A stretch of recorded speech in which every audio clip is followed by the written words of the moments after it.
Assalamualaikum warahmatullahi wabarakatuh.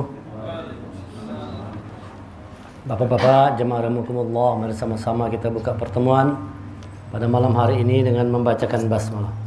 Bismillahirrahmanirrahim. Innal hamdalillah nahmaduhu wa nasta'inuhu wa nastaghfiruh wa na'udzu billahi min shururi anfusina wa min sayyiati a'malina. من يهد الله فلا مضل له ومن يضلل فلا هادي له أشهد أن لا إله إلا الله وأشهد أن محمدا عبده ورسوله لا نبي بعده اللهم صل وسلم على محمد رسول الله وعلى آله وصحبه ومن تبعهم وله إلى يوم القيامة رب اشرح لي صدري ويسر لي أمري واحلل عقدة من لساني يفقهوا قولي ربي زدني علما وارزقني فهما فقال الله تعالى في القرآن الكريم أعوذ بالله من الشيطان الرجيم يا أيها الذين آمنوا اتقوا الله حق تقاته ولا تموتن إلا وأنتم مسلمون. Wahai orang yang beriman, bertakwa kepada Allah dengan hak, dengan benar, dan jangan kalian mati kecuali dalam keadaan sebagai seorang yang berserah diri kepada Allah, sebagai seorang muslim. Ya ayuhan nasu taqu rabbakum alladhi khalaqakum min nafsin wahidah wa khalaqa minha zawjaha wa bassa minhuma rijalan katsiran wa nisaa'a wattaqullaha alladhi tasaaluna bihi wal arham innallaha kana 'alaykum raqiba. Ya ayyuhalladzina amanu taqullaha wa qulu qawlan sadida يصلح لكم أعمالكم ويغفر لكم ذنوبكم ومن يطع الله ورسوله فقد فاز فوزا عظيما.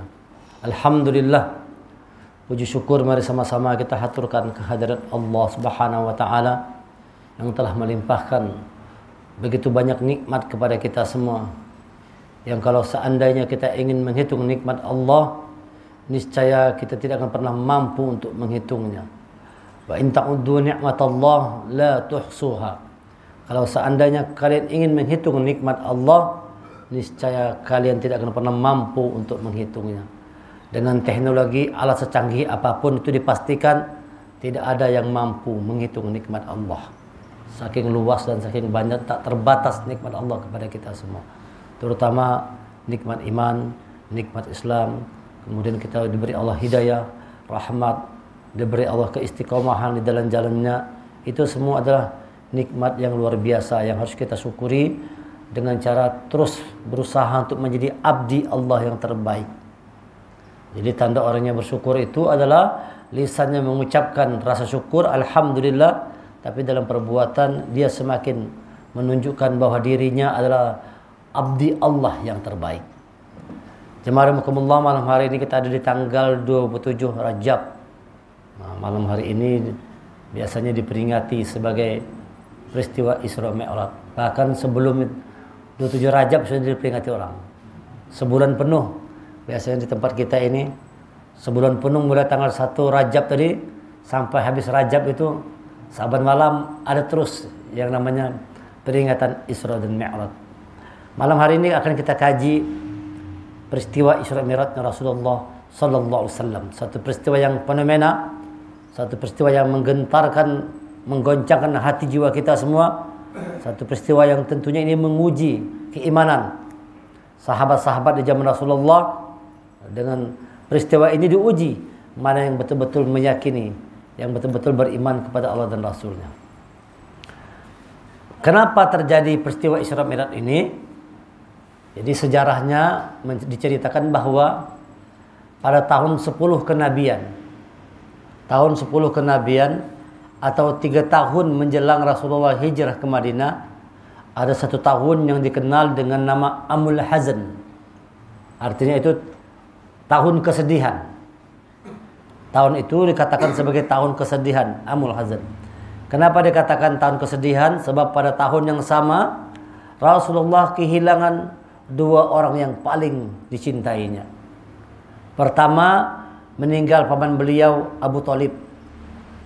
Abu Thalib pada umur 80 tahun. Padahal Abu Thalib adalah orang yang membela perjuangan Rasulullah itu. Jadi upaya orang-orang musyrik Mekah ingin membunuh Rasulullah itu tidak terlaksana karena ada Abu Thalib yang menjaganya. Abu Thalib termasuk orang yang disegani, dipandangi, dihormati, dan beliau melindungi Rasulullah. Padahal menurut cerita sejarah pada saat itu beliau masih dalam keadaan musyrik, dalam keadaan kafir. Meninggal orang yang dicintai Rasulullah dan meninggalnya dalam keadaan kafir. Bayangkan bagaimana sedihnya hati Rasulullah. Paman yang dia cintai, yang menjaga, yang melindungi, yang membantu perjuangan Rasulullah, meninggal dalam keadaan tidak beriman kepada Allah. Itu hati Rasulullah sangat sedih. Ucapkanlah la ilaha illallah, nanti aku akan membantumu di yaumil akhir. Tapi pamannya tidak mau mengucapkan kalimat syahadah. Akhirnya beliau, Abu Thalib, meninggal dalam keadaan, ini menurut sejarah cerita, dalam keadaan yang tidak beriman kepada Allah. 1 bulan menjelang setelah meninggalnya Abu Thalib, sebulan berikutnya meninggal lagi Khadijatul Kubra, istri Rasulullah yang paling sangat dicintai oleh Rasulullah. Jadi kalau kita ingin tahu siapa cinta sejati Rasulullah, itu adalah Khadijatul Kubra. Jadi Rasulullah itu tidak menikah selama Khadijah masih ada. Jadi kalau memang kita ini hendak mengumpati sunnah Rasulullah itu begitu. Dia tidak menikah selama Khadijah masih ada. Setelah Khadijah meninggal, baru Rasulullah menikah lagi. Nah itu Rasulullah begitu tuh. Kalau sekarang kan gak ada, kalau sunnah aja. Hanya sebulan nikah pulang aja sunnah. Kalau duit banyak, kalau 3 bulan nikah lagi. Salah enggak? Ya kada salah. Tapi kalau betul-betul hendak mengumpati Rasul itu, Rasulullah baru menikah setelah istrinya yang pertama Khadijah itu meninggal. Baru Rasulullah nikah lagi. Rasulullah kayak itu pelajarannya. Jadi kita kenal bahwa Khadijah adalah wanita yang pertama kali masuk Islam. Orang yang berkorban luar biasa. Seluruh harta kekayaannya habis untuk perjuangan Rasulullah. Yang menenangkan hati Rasulullah. Yang memberikan ketentraman, kedamaian hati Rasulullah ketika gundah gulana dan sebagainya. Itu yang membantu perjuangan Rasulullah adalah istrinya Khadijatul Kubra, yang sangat dicintai oleh Rasulullah, meninggal setelah Abu Thalib. Jaraknya cuma 1 bulan. Maka Rasulullah sangat sedih luar biasa. Ada riwayat mengatakan ketika Khadijah meninggal tuh Rasul itu berkurung dalam kamar tuh sampai 50 hari lamanya. Tidak mau keluar dari rumah tuh selama 50 hari. Ada yang menyatakan seperti itu. Kita kurang tahu bujur atau kada. Tapi ini menunjukkan bahwa betapa besarnya rasa cinta Rasul kepada Khadijah. Jadi kesedihan yang sangat mendalam, lalu disebutlah tahun itu sebagai tahun Amul Hazan, tahun kesedihan. Nah, untuk menggembirakan hati Rasulullah yang sedang bersedih ini, maka Allah memperjalankan Rasulullah lewat peristiwa Isra dan Mi'raj untuk menghibur Rasulullah supaya hilang kesedihannya. Nah, ini pelajarannya ini. Jadi kalau kita ini lagi ada orang sedang sedih, sedang susah, dihibur hatinya itu, digembirakan. Jangan orang sedih ditambahi. Ya, kalau sudah orang lagi susah, lagi sedih, ditambahi pula kesusahan orang, ditambahi pula kesedihan orang. Wah, lagi patah hati ini, sedih kita kan, datang kawannya, jakanya aku mungkin sudah mati bunuh dirinya, untung hikamnya, tambah sedih orang. Nah, harusnya kalau kita belajar dari peristiwa Isra Mi'raj ini, kalau ada orang lagi kesusahan, kesedihan, berusahalah untuk memberikan hiburan, menghibur hati tadi, menggembirakan hati orang yang sedang dalam kesedihan. Itu yang Allah lakukan untuk menggembirakan hati Rasulullah, untuk menghilangkan sedih Rasulullah. Maka Allah memperjalankan Nabi Muhammad SAW yang kita kenal dengan perjalanan Isra wal Mi'raj. Kita baca surah Al-Isra yang sering ini dibaca ketika peristiwa Isra Mi'raj diperingati.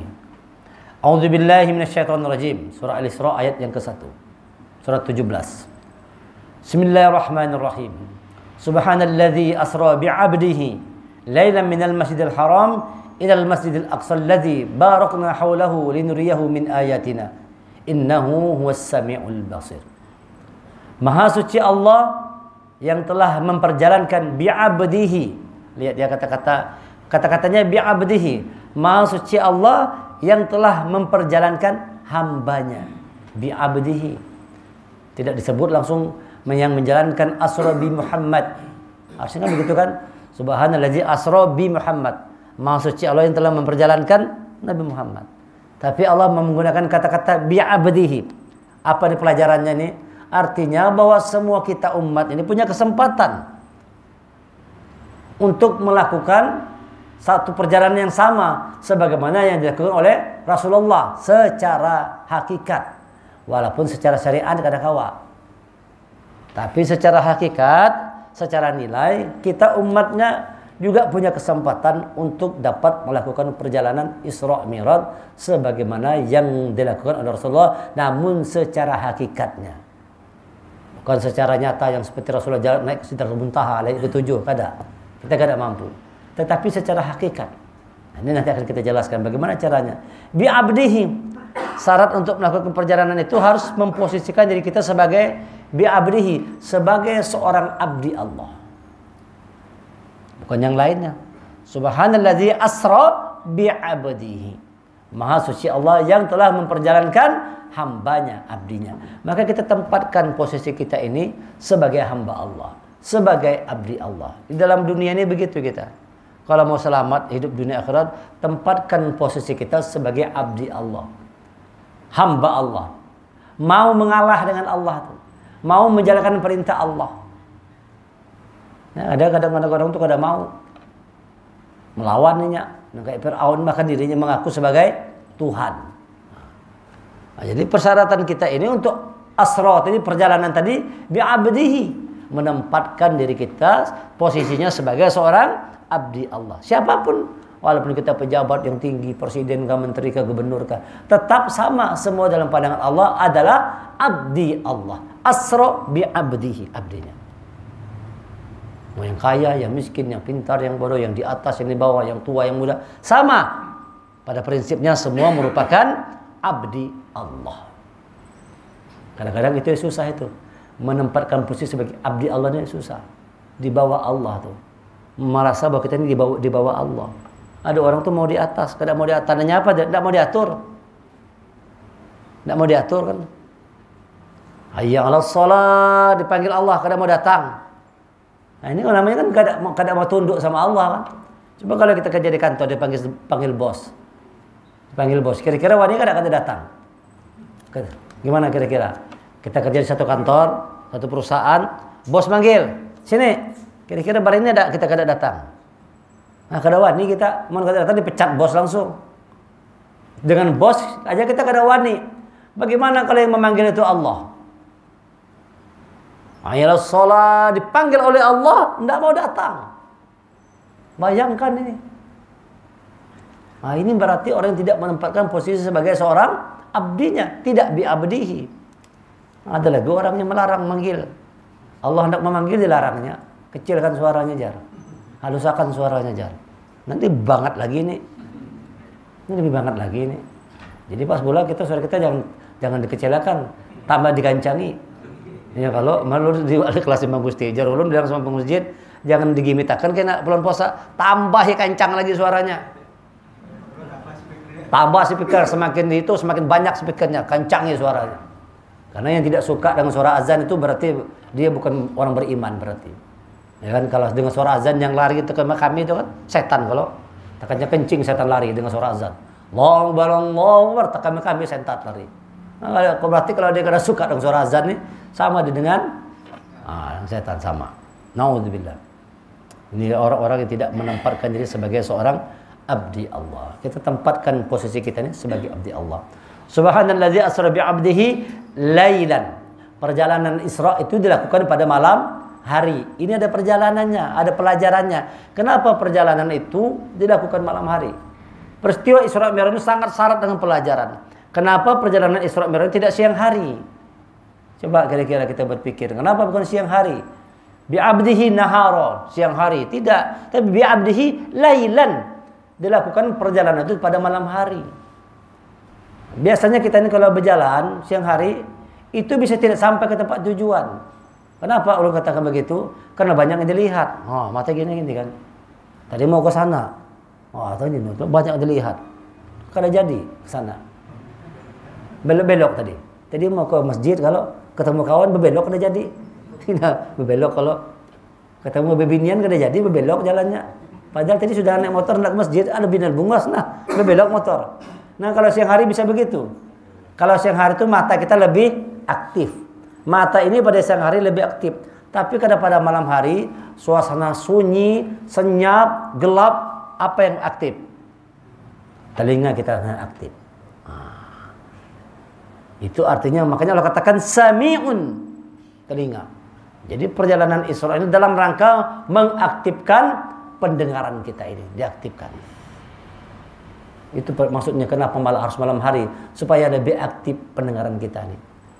Makanya kebaikan-kebaikan itu banyak pada malam hari. Seluruh ayat Al-Quran itu 6.236 ayat, tidak ada satu ayat pun yang turun di siang hari. Semua ayat Al-Quran turunnya pada malam hari.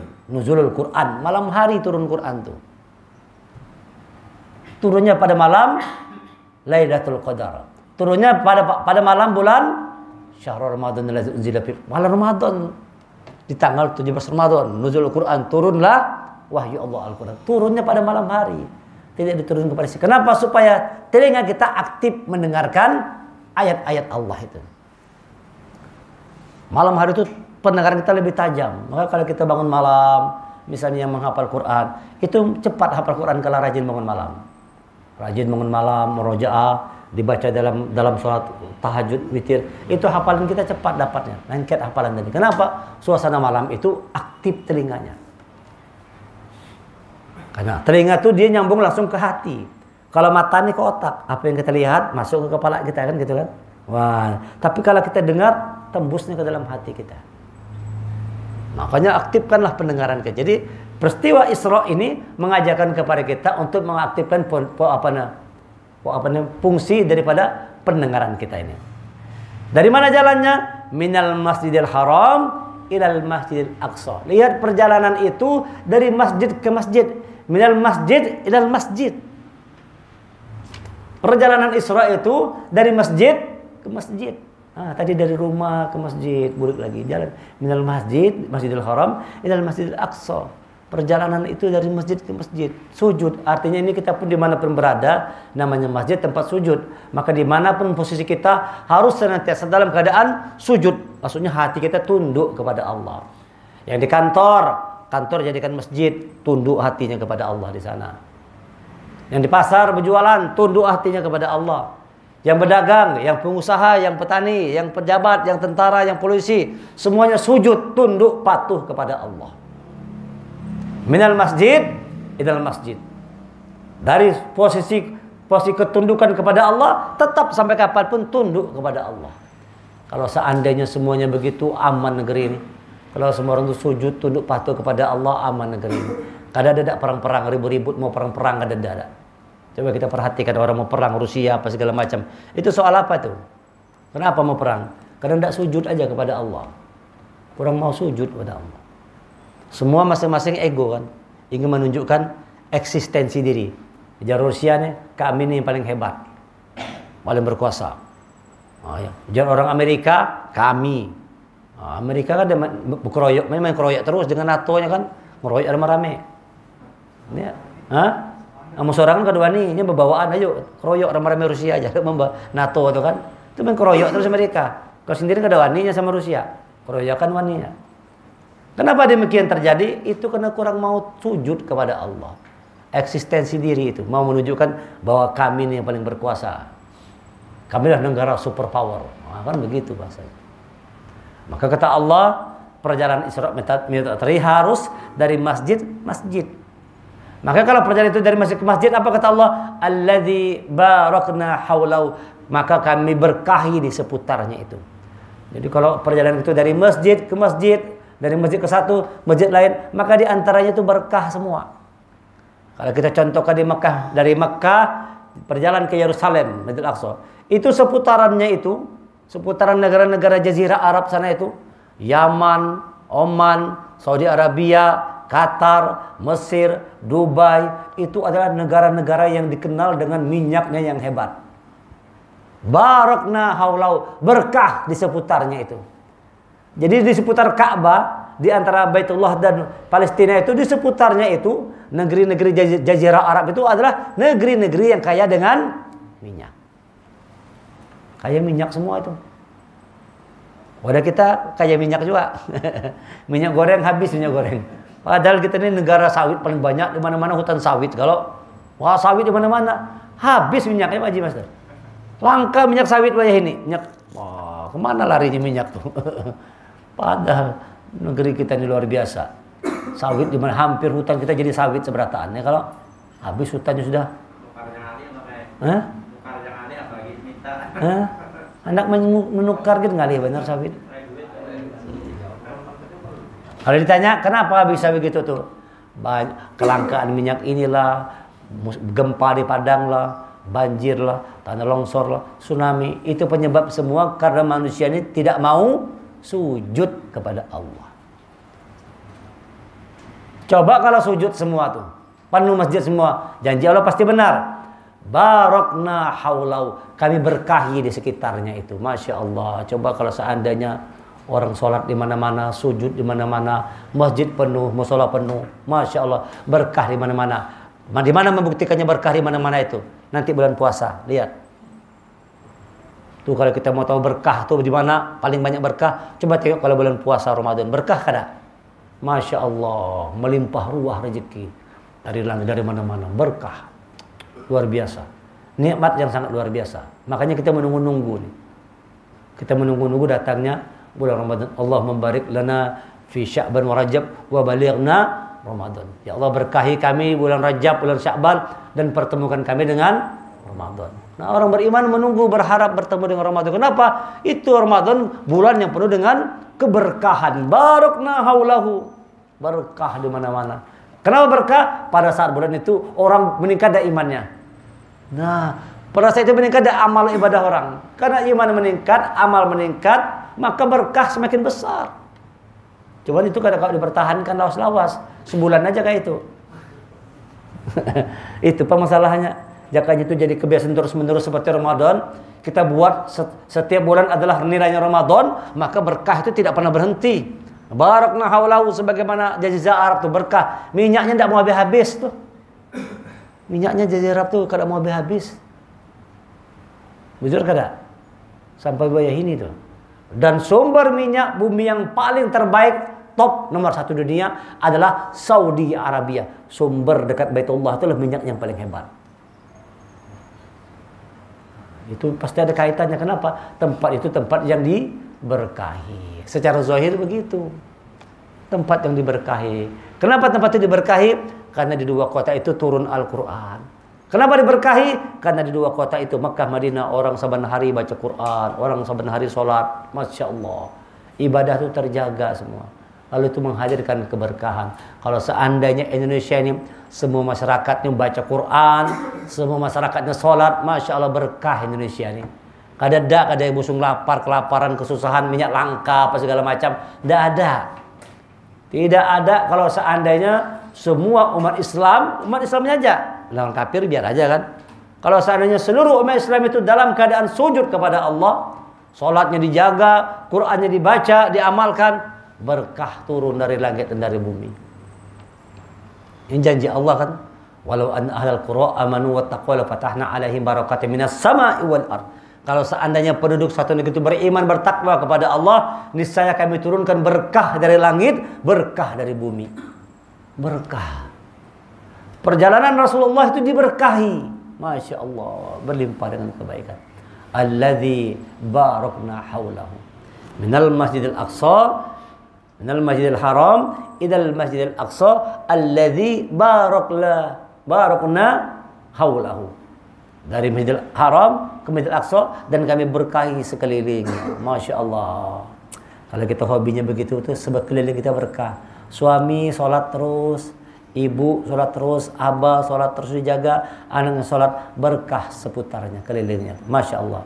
Ulun berkeyakinan kalau sudah mulai orang mau hijrah kepada yang benar, ya, abahnya hijrah, istrinya hijrah, anaknya hijrah, sudah mulai mau mengikuti cara Rasulullah itu, sudah menjalankan Al-Quran dan sunnahnya, pasti hidupnya berkah. Yang namanya berkah bukan banyak, melimpah ruah bukan banyak, tapi cukup buat kehidupan kita. Itu berkah namanya. Kita kada punya apa-apa, tapi anak kita hafal Quran, berkah kada tuh? Masya Allah, itu keberkahan yang tidak dapat diukur dengan nominal uang berapapun besarnya. Bahagia orang tua kalau punya anak penghafal Quran. Walaupun kita tidak punya apa-apa, tapi anak kita penghafal Quran. Sebaliknya walaupun kaya raya, mobil mewah, rumah mewah, anaknya buta huruf Quran, tidak pernah nempuh masjid, Masya Allah, itu azab buat dirinya. Azab, belum matilah diazab oleh Allah. Itu rumah tuh panas suasananya. Orang-orang yang rumahnya tidak dibacakan Quran, tidak ditegakkan sholat, itu rumahnya panas. Rezekinya panas. Dapat uang panas, hot money. Hot money, panas. Kada berkah ada. Oleh karena itu yang kita cari itu adalah keberkahan. Dan Allah memberikan solusinya. Berkah itu bagaimana caranya? Buat minal masjidil haram ilal masjidil aqsa. Dari masjid ke masjid terus kita datang terus ke masjid Allah. Disitulah berkah. Di mana tempat yang paling diberkahi? Tempat apa yang paling diberkahi oleh Allah? Masjid itu adalah tempat yang diberkahi oleh Allah. Allahumma ighfirli dzunubi waftah li abwaba rahmatik. Wah, lihat kalau kita masuk, ya Allah bukakan pintu rahmat. Rumah yang paling dirahmati Allah, yang paling diberkahi oleh Allah adalah masjid. Maka kalau orang yang sering datang ke masjid, itu insya Allah hidupnya penuh dengan keberkahan. Alladzi baraknahu lahu linuriyahu min ayatina, dan di sekitarnya min ayatina, ayat-ayat Allah. Maka yang namanya ayat Allah itu harus dipikirkan, harus dilihat, harus didengar, dipahami untuk diamalkan. Innahu huwas samiul basir. Sesungguhnya Allah Maha mendengar, Maha melihat. Ini dari ayat 17 ini kita ambil pelajaran yang namanya perjalanan tadi harus dilakukan oleh seorang abdi Allah. Makanya Rasulullah dia menempatkan sisanya sebagai abdi Allah yang terbaik oleh perjalanan. Dan perjalanan kita itu harus dari masjid ke masjid. Kalau sudah dari masjid ke masjid perjalanan kita, maka barakna haulahu, keberkahan di sekitarnya. Keberkahan, hidup kita penuh dengan keberkahan. Ada perjalanan Isra, ada perjalanan Mi'raj. Perjalanan Isra itu perjalanan horizontal, perjalanan mendatar, perjalanan duniawi. Itu namanya Isra. Perjalanan duniawi namanya perjalanan Isra. Perjalanan duniawi atau perjalanan zahir dari Makkah ke Palestina. Ini kan perjalanan zahir. Perjalanan duniawi, perjalanan yang masih ada di muka bumi. Sementara Mi'raj itu adalah perjalanan ukhrawi dari Palestina ke Sidratul Muntaha, ke langit yang ketujuh, Sidratul Muntaha. Jadi ada perjalanan duniawi, ada perjalanan ukhrawi. Ini artinya Isra Mi'raj ini mengajarkan kepada kita soal keseimbangan. Manusia ini harus seimbang dalam hidupnya. Tidak hanya mengejar perjalanan duniawi, tapi juga melakukan perjalanan ukhrawi, Isra wal Mi'raj. Dua-duanya. Isra ini perjalanan duniawi. Perjalanan kita mengejar dunia itu namanya Isra namanya. Dari rumah ke toko, dari rumah ke pasar, dari rumah ke kantor, itu namanya Isra. Perjalanan duniawi. Dan memang harus dilakukan. Cuman orang beriman ini tidak boleh berhenti hanya perjalanan duniawi. Tidak boleh hanya Isra. Dia harus Mi'raj. Dan Rasulullah sudah mengasihkan kodenya. Keluhnya dikasih. Apa Mi'rajnya bagi orang beriman? As-salatul mi'rajul mu'minin. Salat itu adalah Mi'rajnya. Makanya kita bisa melakukan Isra Mi'raj. Karena kata Rasulullah, salat itu adalah Mi'rajnya orang yang beriman. As-salatul mi'rajul mu'minin. Salat itu adalah Mi'rajnya orang beriman. Boleh aja kita mencari dunia tuh. Tapi jangan lupa sholat. Bangun hubungan yang baik dengan Allah. Sholat itu harus Mi'raj. Mi'raj itu adalah sholat itu adalah nilainya Mi'raj. Coba kita lihat tuh ketika peristiwa Isra, apa yang diucapkan oleh Allah kepada Rasulullah. Assalamu alayka ayuhan nabiyyu wa rahmatullahi wa barakatuh. Kita baca kapan itu? Ketika kita sedang sholat, ketika sedang tahiyat. At-tahiyyatul mubarakatus salawatut thayyibatu lillah. Assalamu alayka ayuhan nabiyyu wa rahmatullahi wa barakatuh. Itu perkataan Allah, ucapan Allah ketika menyambut Rasulullah datang. Apa ucapan Rasulullah? Assalamu alayna wa ala ibadillahis shalihin. Hebatnya Rasulullah. Selamat atas kami dan seluruh abdi-abdimu yang soleh. Rasulullah tidak egois, dia mengajak umatnya juga. Assalamu alayna. Selamat semua atas kami ini ibadis solihin, hamba-hambamu yang soleh ya Allah. Dia mengajak kita semua untuk selamat Rasulullah. Itu ada di dalam tahiyat. Itu adalah peristiwa Mi'raj itu. At-tahiyatul mubarakatus salawatut thayyibatul assalamu alayka. Makanya kita kalau sholat jangan hilang sama sekali. Minimal kalau melayang-layang itu pada saat akhir itu konsentrasi.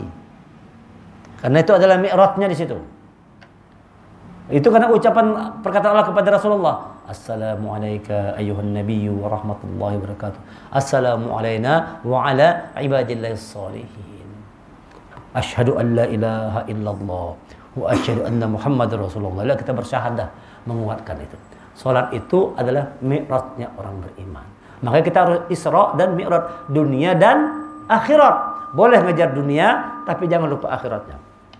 Kalau ada orang yang cuma mengejar dunia terus, kada pernah peduli dengan akhirat, tuh kada pernah peduli, salat kada pernah mau, mengaji kada pernah tahu, mencari duit terus, kejar dunia terus, Isra terus. Nah, orang yang terus Isra terus namanya Israil. Nah, jadi jangan cari jauh-jauh. Siapa gerang orang Israel tuh orang kada pernah salat tuh orang Israel tuh. Nah, marah orang kena kan? Daripada marah orang kena kan? Kata-kata Isra itu, Asara itu sama dengan kata akar Israel itu. Israel itu akar katanya Asaro. Yang artinya memang kenapa namanya Israel? Karena orang Israel itu adalah orang yang senang berjalan-jalan. Cuman perjalanannya itu cuman perjalanan duniawi. Itu gawe Israel dari zaman dulu sampai sekarang itu aja gawiannya. Ngejar dunia terus. Caplok tanah orang. Sama tanah orang diambil, dirampasnya, dipadahannya tanah dia. Itu gawe orang Israel tuh. Menyerang Palestina terus, kalau ngambil terus, menguasai terus. Tinggal sedikit lagi Palestina tuh. Yang lain dirampasnya semua. Padahal dia tidak punya tanah. Tapi dia mengaku dia punya. Orang Israel dari zaman Bahari sampai ini kerjaannya adalah merusak. Orangnya sedikit tapi hebat otaknya. Yang ngatur dunia ini siapa nih? Ini siapa yang maulah nih? Iya, orang Yahudi itu maulah ini nih. Maulah ini orang-orang Yahudi jagonya. Yang mengembangkan teknologi ini adalah orang Yahudi. Buatnya bom atom, nuklir, apa segala, mereka jagonya tuh. Ini perang dunia ketiga ini kalau jadi bahaya. Ini kalau bisa lumpuh dunia nih barangkali. Kalau sudah saling serang pakai bom nuklir tuh, wah udah dahsyatnya.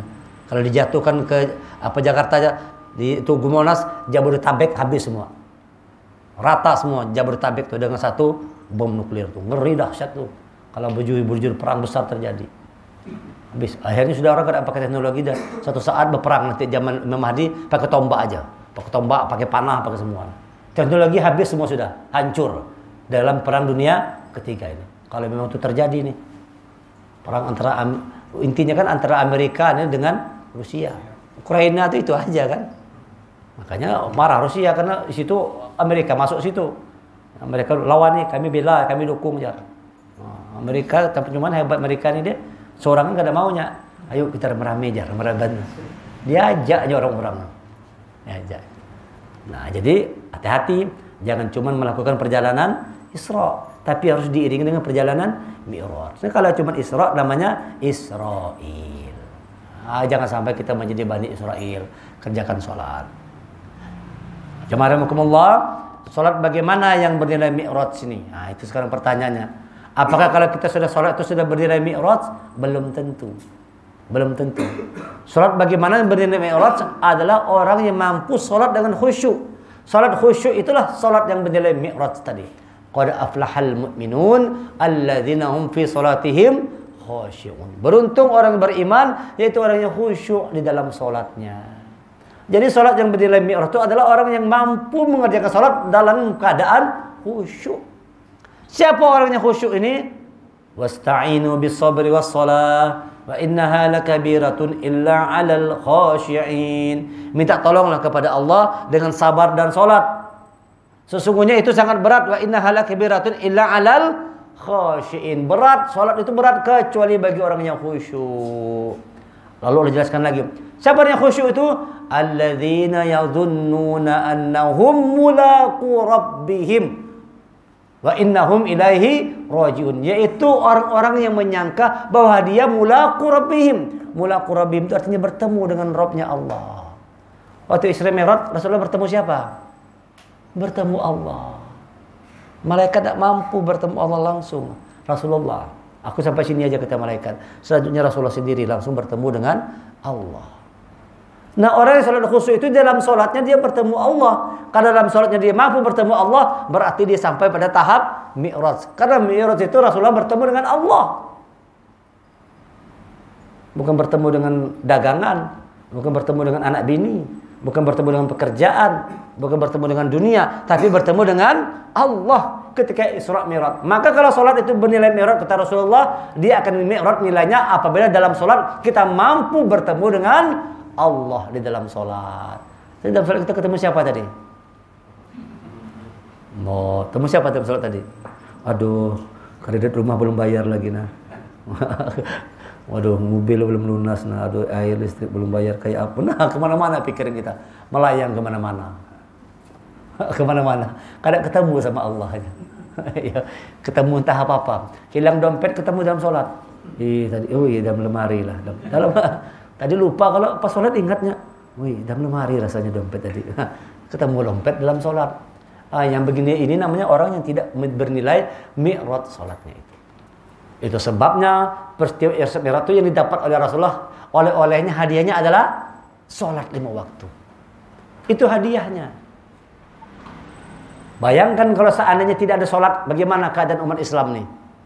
Kalau misalnya sholat itu kedadak, jadi apa kita kira-kira manusia nih?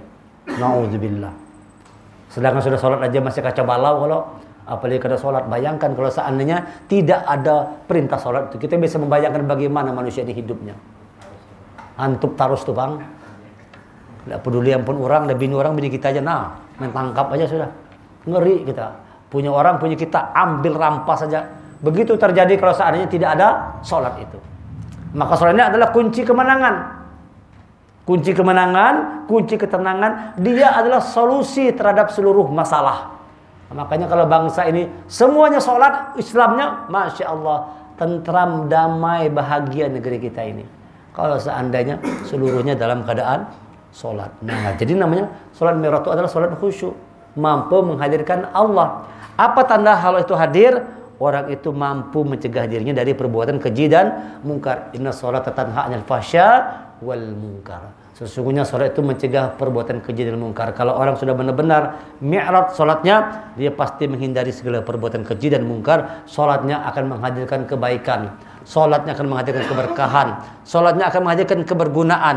Kalau orang habis sholat tidak berbuat yang berguna, sholatnya wailun.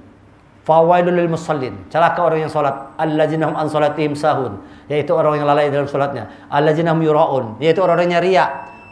Wallazina hum yuraun wa yamnaunal maun, dan mereka enggan melakukan memberikan sesuatu yang berguna. Kalau salat kita itu bernilai mi'raj, pasti habis salat kita akan melakukan sesuatu yang berguna. Habis ini nah, boleh ke rumah, jangan kita kada berguna. Buat sesuatu yang berguna. Bersih rumah kah? Jaga anak kah, baca buku kah, berguna, bermanfaat. Ada sesuatu yang berguna yang kita lakukan. Jangan sampai kita menghabiskan waktu untuk sesuatu yang sia-sia. Orang yang benar sholatnya, sholat itu menghadirkan kemanfaatan, kebergunaan buat dirinya itu. Itu tanda sholatnya benar. Nah, sekarang kita periksalah diri kita. Sholat kita sudah benar belum? Sholat kita sudah menjalani mi'raj sebelum? Nah, sudah khusyuk belum dalam sholat tadi? Sudah hadir belum Allah dalam sholat kita tadi? Sudah tumbuh rasa takut kepada Allah tadi? Wa innahum ilaihi raji'un, bahwa suatu saat kita akan kembali kepada Allah. Nah, orang yang benar sholatnya itu hadir rasa takutnya kepada Allah, hadir ketundukan kepatuhannya kepada Allah, sehingga hidupnya itu terus mau berbuat baik dan semakin besar kebergunaan, kemanfaatan di dalam hidupnya itu dengan sholat yang dia lakukan. Itulah sholat yang menjadi pemenang. Hayya 'alas shalah, hayya 'alal falah. Nah, mudah-mudahan kita bisa Isra Mi'raj.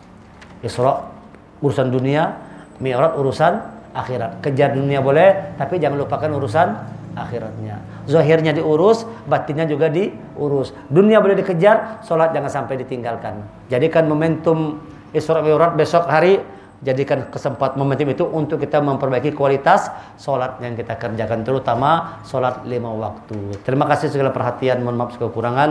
Subhanakallahumma wa bihamdika asyhadu an la ilaha illa anta astaghfiruka wa atubu ilaik. Kita tutup dengan hamdalah, alhamdulillahirabbil alamin wal afu minkum. Assalamualaikum warahmatullahi wabarakatuh.